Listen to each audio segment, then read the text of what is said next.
Richard Cross, the voice of Ole Miss. Is that fair to call you the voice of Ole Miss? I don't know. Close enough. We can go with that. We can SuperTalk go with Mississippi and some SEC Network and ESPN stuff. You're on SEC Network a lot. I see you popping in there. I'm like, oh, I know that guy. I used to go get steaks with him in Hoover all the time. That's right. It's been a fun ride. Just thankful to. It's been cool to mix radio and television and get to go some cool places. And in some ways, with football, it's taken me out of the SEC footprint. Like last year, I did mostly American Conference games, but basketball and baseball is more SEC. So it's been fun. Nice. So Lane has built the all-transfer portal team. Is that fair to say? He's built guys up, but with Ivy and now with the guys from Texas A&M and Jaxson Dart and Juice Wells coming in and Walter Nolan, he's picking and choosing, to me, kind of like Oklahoma did with Lincoln Riley. Is that fair? Yeah, I think that's fair. And it's weird. It's like I don't really think about Jaxson Dart as a transfer portal guy because he's going into his third year. USC. Yeah. Well, I guess he did a little bit, but not really. But it's like once somebody's in the program 2 or 3 years, it's like, okay, we'll take the transfer portal label. Now they're homegrown, which is not true, right? Obviously, but it kind of feels that way. Yeah, I think it's a mix, and it's a recognition, in my mind, of what you can do at Ole Miss. Yeah.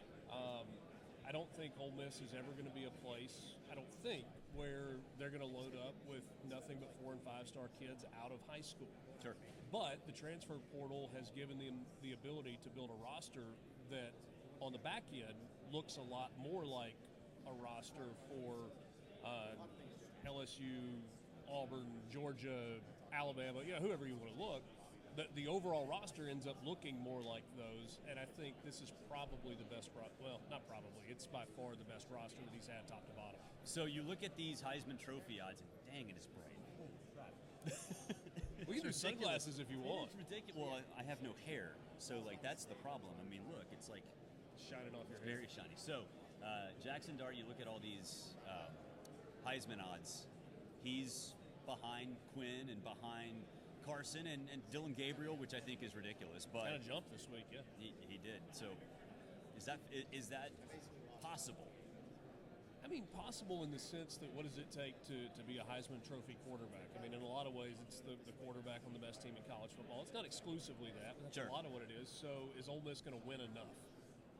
So you probably need to set the minimum win total at 10. I think that's doable. It's crazy, too, thinking about historically where Ole Miss was. Right. Like 10-win season being the expectation. And they've done it now twice in the last 3 years. Yeah. And the 11 was the most ever in school history last year. We're old guys. Like that just, to me, it's like, it's fascinating. That's where it's like you've got to be really old, like 1960s old, to think about Ole Miss as a likely 10-win team, like today years old. And so will they win enough? I think so. Statistically, what's it going to look like? I mean, 3,500 yards passing with 30 touchdowns and 6 interceptions, those aren't Heisman numbers anymore. Not at all, no. It's got to be 4,500 yards with 800 yards rushing and 40 touchdowns and 8 picks and another 7 touchdowns on the ground. Right. Is that possible? I guess so. I don't know that they will use him that much in the running game. Right. He doesn't strike me as a guy that's going to rush for 800. He can. Yeah, if that's how you wanted to use him. But if you're going to have him be a 4,000-yard passer, then it's probably more like 300 or 400 yards, and he goes and gets some really crucial first downs. Right. And that's the thing. Like he's the whole duck your head and plow a Georgia Tech defender. That's great for a highlight reel. That's and that's not what you great wanted to for do. Team morale. Right. I'm not sure that's great for being a college football playoff team. No, it's not. But in terms of the running attack itself, I have said that the loss of Quinshon Judkins is being overblown a little bit. He's a great running back. Yeah. But Ulysses is there. Logan's there. Obviously, Jaxson can run. Is that fair to say, hey, they're still going to be able to run the ball and the loss is not as big as it might seem on paper? I don't want to belittle it by like doing some addition by subtraction and like try to convince people that that's the case. I don't think that's the case. I think he is one of the elite running backs in college football. Is he the best? I don't know. Maybe so. Right. So the idea that you are better by not having Quinshon Judkins on your team from a production standpoint, I think that's silly. I do think that there were some issues in the locker room, and so from a chemistry standpoint, can you add enough in terms of chemistry and production with what you've got to make up for what you lost? I think that's doable, and it starts with Ulysses Bentley. I'm really, really intrigued to see how they use him.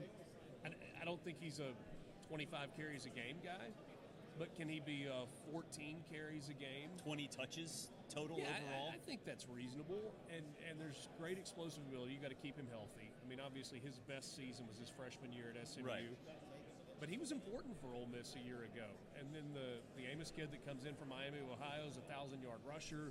You know, you hope to get Logan Diggs. And, I mean, if Logan Diggs didn't come into the mix until, say, I don't know, the third week of October, yeah. I mean, how about fresh legs? If he's healthy and feels good and trusts the knee, like it's all the way back, and that would almost be like a trade deadline pickup. Hey, is this a guy that can help you in that push for the playoffs and go win a World Series? It's kind of what it would feel like. Yeah. So, you know, there's some pieces there. And Henry Parrish comes back to Ole Miss as well. Was at Miami. So they've got some pieces. And Henry Parrish was good game. at Miami when they didn't have much of a passing game. And Ole Miss was not excited to lose him. Like, they lost him when Kevin Smith went to Miami. Right. And then Kevin Smith came back to Ole Miss, and a year later, Parrish is coming back as well. So I've always said with Ole Miss, and really I think this is the case in college football now all over the place, is defense doesn't win championships, just enough defense wins championships. And for Ole Miss, I mean, it's sort of a moving target, right? Because if you're dynamic, which is what Lane does and what Ole Miss probably will be, all you need to be is adequate and create havoc in the backfield and force turnovers and get teams behind the sticks. I think this is the best chance that Ole Miss has to be that team. And if they can be just adequate, are they a team that can make the playoff or actually win the playoff? Well, so I think they're going to be a little better defensively, and it's because of the defensive line. Yeah. I think that's where it starts. I mean, you get some dudes there. Whether you're talking about Walter Nolan coming in or J.J. Pegues in his 17th year of college, or former tight end J.J. Pegues. Slash fullback slash ballet dancer, whatever he does. When he played quarterback in high school, I mean, he's an Oxford kid. Unbelievable.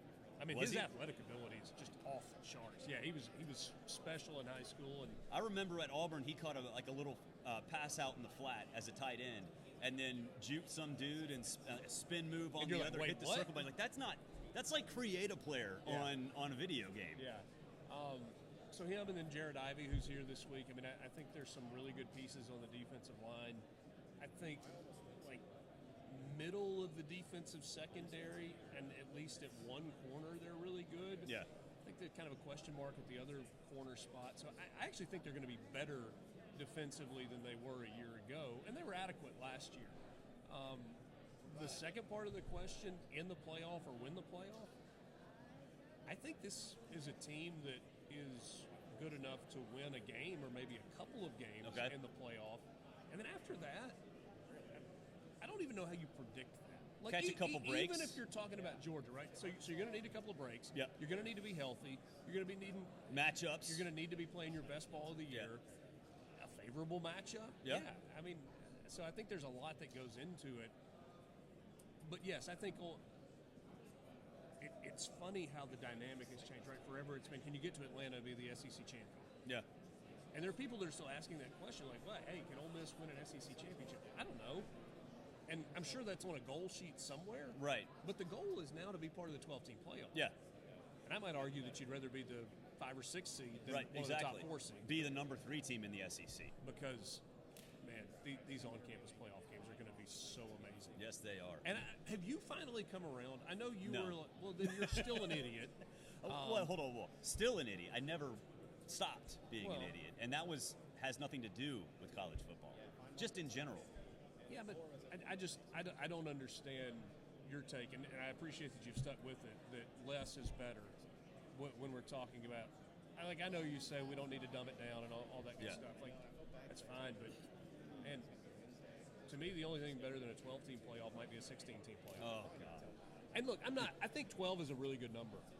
Here's the thing that I think is wrong with what we're doing right now, that you're not going to give the top 4 seeds the opportunity to play a game on their campus. Yes, I think that's wrong too.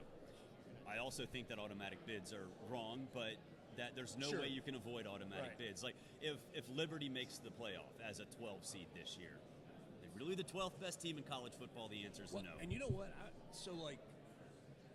I don't have an issue with a group of 5 team being it, but I think they need to earn it beyond just an automatic bid. And so if you say, look, if you are a group of 5 team that is ranked in the top, I don't know, 15 of the college football playoff 16. poll, then you have earned a spot and you are guaranteed a spot. Okay. Yeah. But if Liberty is 23rd or 26th on the college football playoff committee, but they happen to be the highest ranked group of 5 team, does that mean I think Liberty should be in with the schedule they're going to play this year? Absolutely not. No, I agree. I hate automatic bids, but if you have to have them, that makes sense. Put some qualifiers on it. Yeah. And I think look, I hate the 12-team playoff. We know that, but you just can't have. But how can you hate what we're going to get this year? Because we're not going to a lot of times there are only 3 teams that are worth a national championship. Sometimes there are 4. Sometimes there are only 2. There are not 12. Ever. You're dumbing down the regular season. So either the cream will rise to the top, or a team will play well enough to get in, and then well enough over the course of a month to win it all. But they're not. But just getting in, the teams that just get in are not going to be good enough to win a national championship, nor should they be considered as national champions because they are not earning it throughout the course of the season. To me, the best part about college football is that in week 2, we could have a loss. Something crazy could happen, and it might seem like the end of the world. But it might not be, and that uncertainty is what I love. The fact that we can sit here in mid-November and argue about a team being elite or just pretty good, to me that's okay because the national championship should be about who's elite. So use Georgia as an example. Yes. Let's say that somehow they stumble and they lose to Clemson in the season opener. Okay. I get what you're saying. It's now really entertaining to watch Georgia because they play now the next 11 games with their back squarely against the wall. Yep. But I also like the fact that Georgia could lose that game, be elite for the rest of the year. We all look at them and go, that is a playoff team. Sure. But then they lose a 1-point game in the SEC championship game, and they're now out. all of a sudden they're not good enough to win a national championship anymore? To me, that's faulty logic. But here's the thing, too. There is no logic, right? For me, looking at Georgia was the best team in the country last season. They lost at the wrong time. Right. But the fact that there's so many moving parts and you can lose at the wrong time cranks up pressure for each team depending on situations, and I love that. I know you probably have. I love that. Yeah, but using that Georgia example, let's say they lose to Clemson, which again I don't think is going to happen, but just for the sake of this conversation, they win their next 11 games. Okay. They go undefeated in the SEC.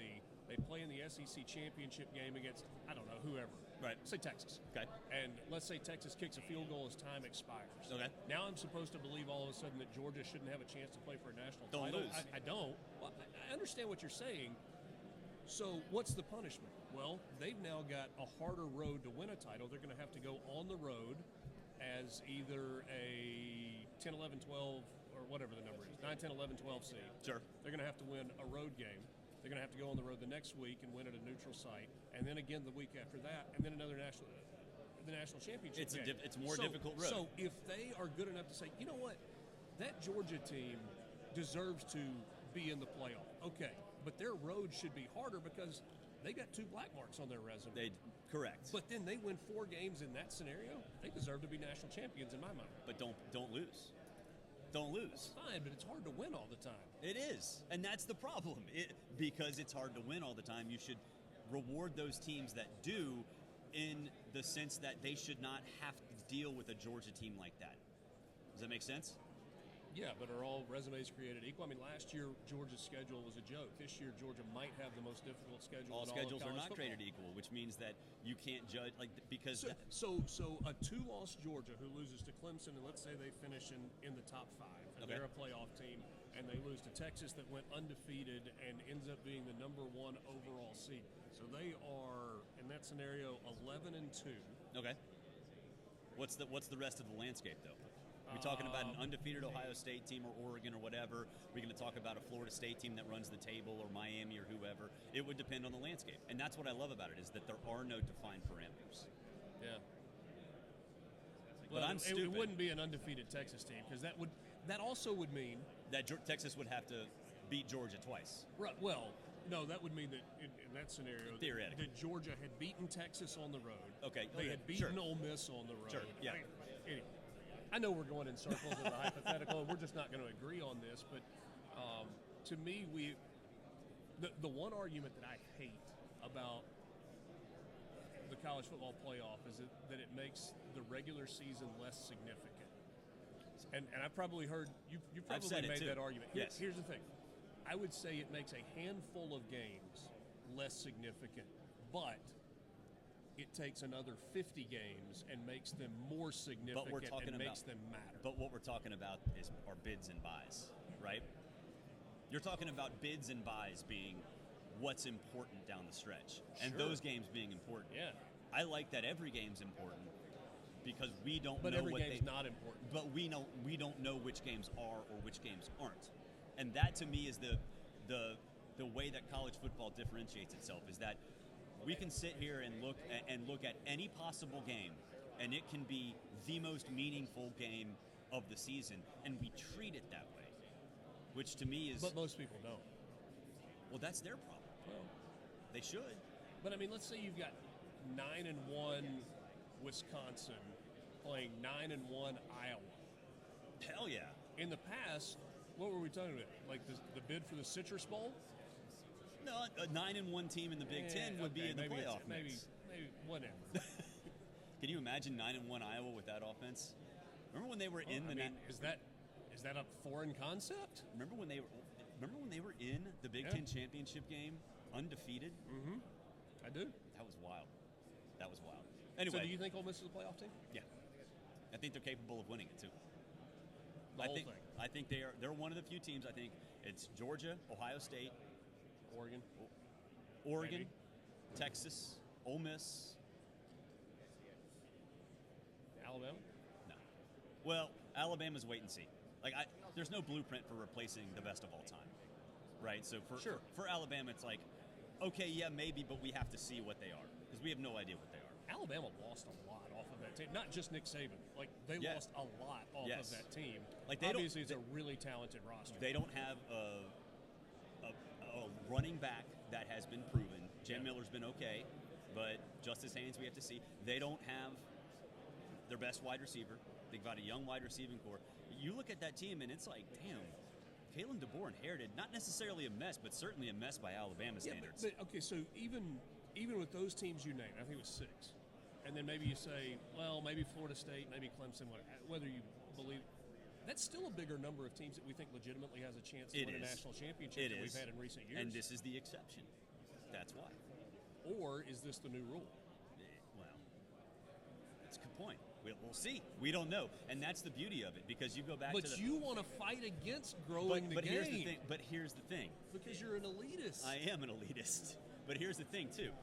And there's no possible way to know. Because remember back in 2014, the second week of the season, every Big Ten team lost, including Ohio State, to Virginia Tech in Blacksburg. What year? 2014, the first year of the playoff. And I said it. Everybody said that the Big Ten is done. It's over. They can't win a national championship. And we were wrong. We were all wrong. And so that's the same mindset I'm taking going into the 12-team playoff this year, is we can make definitive arguments, like you said, like there could be 6 teams. I could sit here and say there could be 40 teams that can win a national championship. We have no idea. And that's what makes this season really interesting. That's, I've said over and over on our show, and Haydad loves to Brian Haydad just loves to throw it back in my face. Really? Oh, it's just because Ole Miss. I'm more excited about this college football season than I have been in a long, long time. He's like, well, do you think so? You live in Oxford.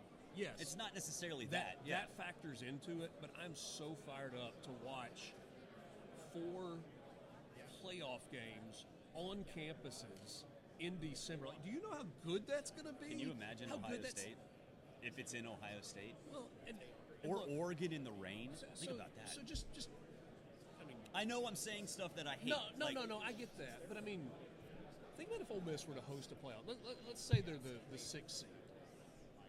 They don't have enough alcohol in that city. Or let's say they're the 7, and Notre Dame's the 9. Flip it around. 9, 10, 11. What if Notre Dame is the 7 and whatever, Ole Miss plays up there. Yeah. I mean, which would be cool.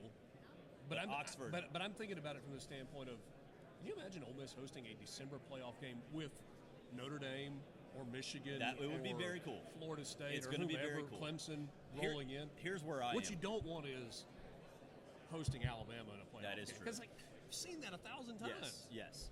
Here's where I am with that. And I think it's going to be awesome. Stuff like that, going to be fantastic. It's like, not to get political, but to me, I've conceded the race. I've made the phone call to the president who won the election. Everybody got what they wanted with an expanded playoff, and it's still going to be badass. Yeah. Because it's college football. Doesn't matter how many times we try to screw it up. It's pretty dang resilient. It is it's the best sport in the world. Well, Richard, appreciate it. We've been talking so long that the sun has moved. Yeah. And sorry if I was long-winded. You're good. Thanks, dude. Thanks, man. Appreciate it.